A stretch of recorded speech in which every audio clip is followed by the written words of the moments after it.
Well, it's been some time since we did a video. The last time was some time ago now.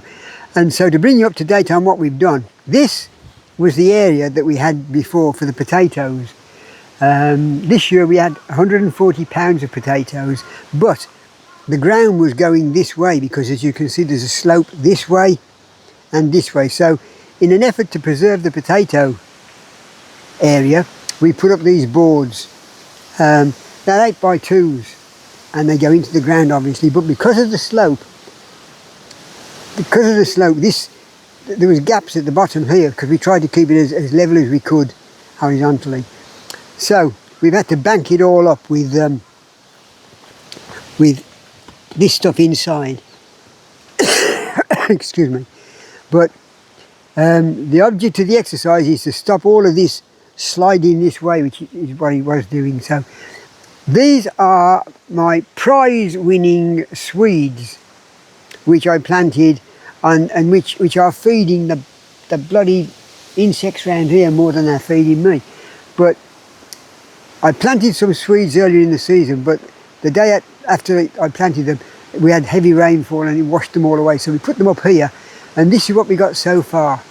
We've had 2 Swedes out so far, and yesterday the camera girl made some Cornish pasties, because you have to have Swedes in Cornish pasties. So we had Cornish pasties yesterday, really nice, proper big size bumper Cornish pasties. And that's from a couple of those there. But anyway, that's what we've done here, and we've done the same thing down there.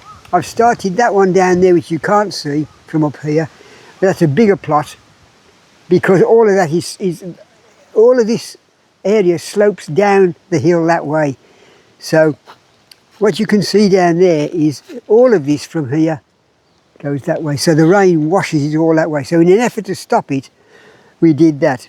We did the camera girl's no-dig garden about 2 years ago now, using the same principle, because she doesn't do any work there anyway, she just plants the bloody thing. She gets more stuff out of that pokey little frame over there than we get in the rest of the garden. I can't understand it. There's something wrong there somewhere. I work like a dog and I don't get anything. The beans die on the vine, and except for the potatoes, of course. But anyway, that's I've got to finish that one, and you can probably see there's some gaps down this side because the slope is so great. So I have to do the same thing down there that I've done there. But that's for another day. And I think that's all we've done outside. We've still got some persimmon on the trees over there, which the birds are helping themselves to.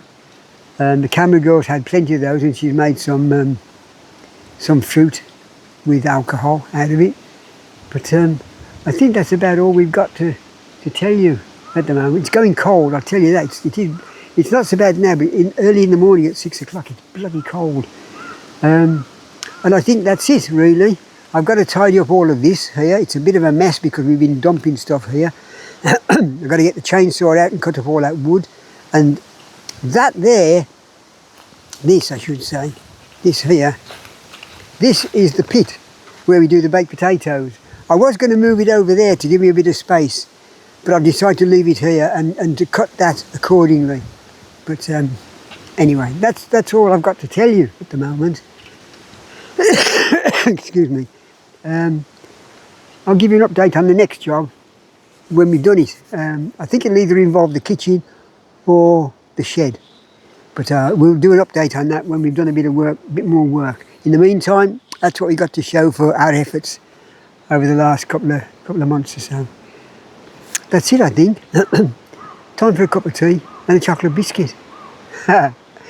Oh, before you go, I would just want to say that we watched yesterday because it was the Remembrance Day service in England, in London, and we watched the live coverage last night to remember all the soldiers and the sailors and the airmen that gave their lives in 2 world wars.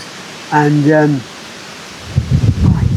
God, it's a bit blowy, and that was really worth watching. The only thing I can't understand is why they allowed Starmer to go there when he's so anti-royal and anti-British. But other than that, I would have banned him to go there.